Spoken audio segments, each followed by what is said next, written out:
Human beings have the capacity to feel the whole rainbow of emotions. Anger, fear, trust, sadness, surprise, just to name a few.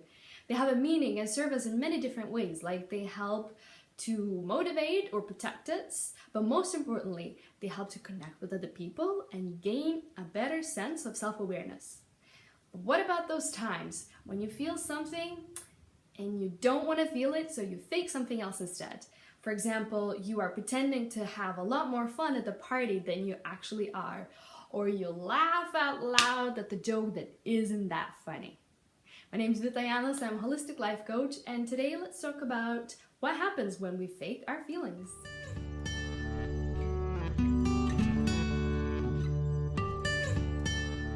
Before we begin, I just wanted to say that if you like what I do and if you like my videos, click subscribe button, and also follow me on Instagram. I share a little bit more of my personal life. You will see my dog on my Insta stories, and I don't know, just unpolished and unscripted me and everything about life coaching. So go and follow my Instagram. Faking is a form of defense mechanism. It serves as this invisible shield when we don't want to be exposed, we don't want to show our true selves, or we don't want to feel what we're feeling at the moment, so we fake and we lie instead. And yes, faking is nothing else but just lying. There's a huge difference between initiating a different mood change with an intention and pretending to be in a certain mood. Fake it until you make it is now the phrase that everyone uses, and it's the best self-help advice. It does work, but just up to some extent. For example, here's a good use of fake it until you make it mentality. I'm a huge claustrophobic, I'm a claustrophobic. And when I lived in London and I used to travel during the rush hour to work on London Tube, that was the biggest nightmare for me. Just being underground 10, 25 meters, not having fresh air, being squeezed with other people, that was my biggest nightmare. So I knew that all my thoughts about me dying and a huge disaster happening, they were irrational. So I faked it and I used to repeat to myself, I am calm, I am serene, I'm relaxed, and I can breathe into tight places. I faked it and it totally helped. So affirmations, what they do, they help us change faulty conditioning that we created over the years. When we fake, we fall into this trap of acting as everyone else is expecting us to act. So we become submissive and we become this society norm. We buy things to please others, not ourselves. We follow trends whether we like them or we don't. Or we post things on social media that are so staged, so polished and so fake, nothing about them is real. That kind of smile. Now, think of all your favorite movie characters, TV show characters, your favorite musicians, actors, poets, writers. They all have a common thread. They're not afraid of expressing their true feelings, whether they're good, bad, or ugly. Why do we admire a kid's honesty so much? We need that. And is it a coincidence that everyone's favorite Christmas movie character is Elf?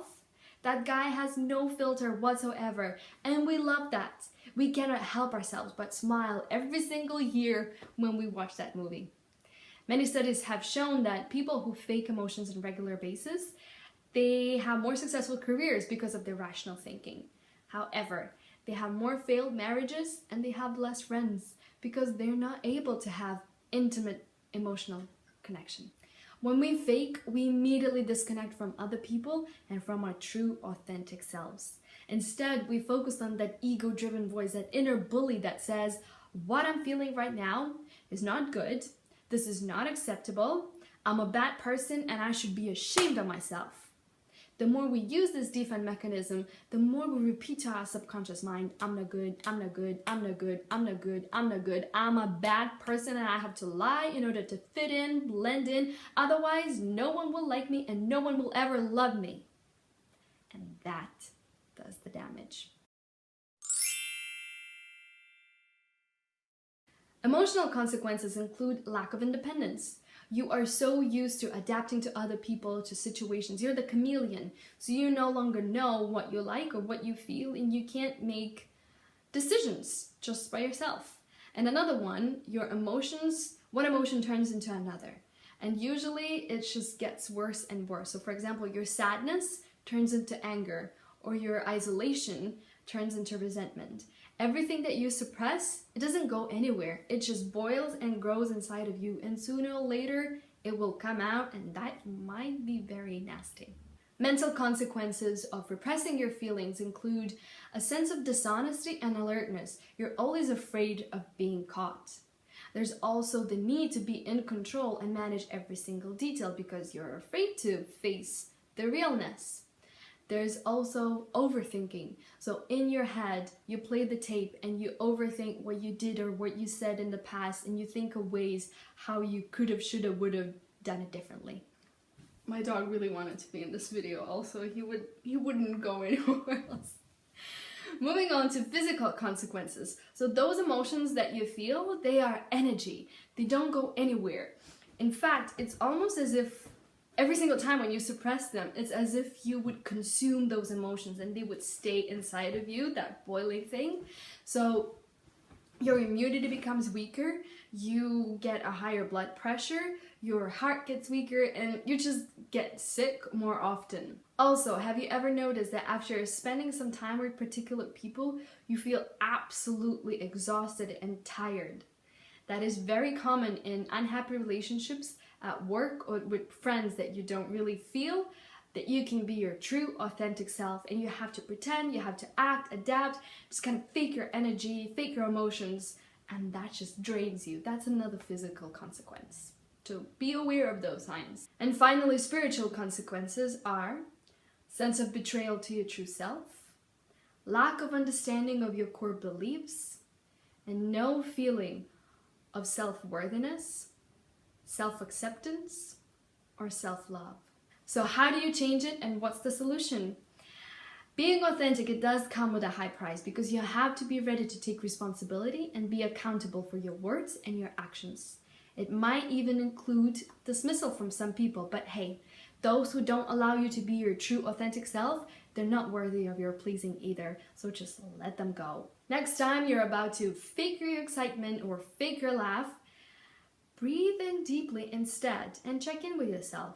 Ask, is it really how I feel? Is it really what I want at this moment?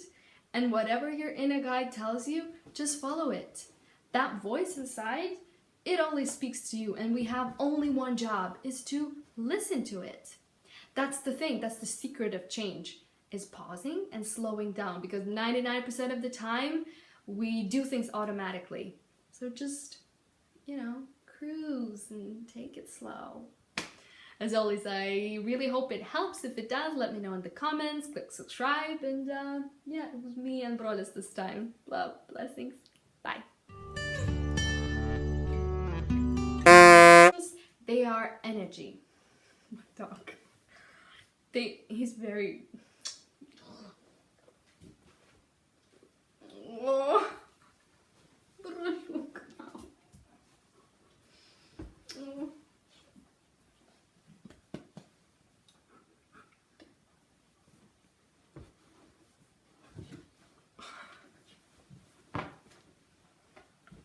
Energy out of you. That is... Moving on to physical consequences. Nothing about them is real. That...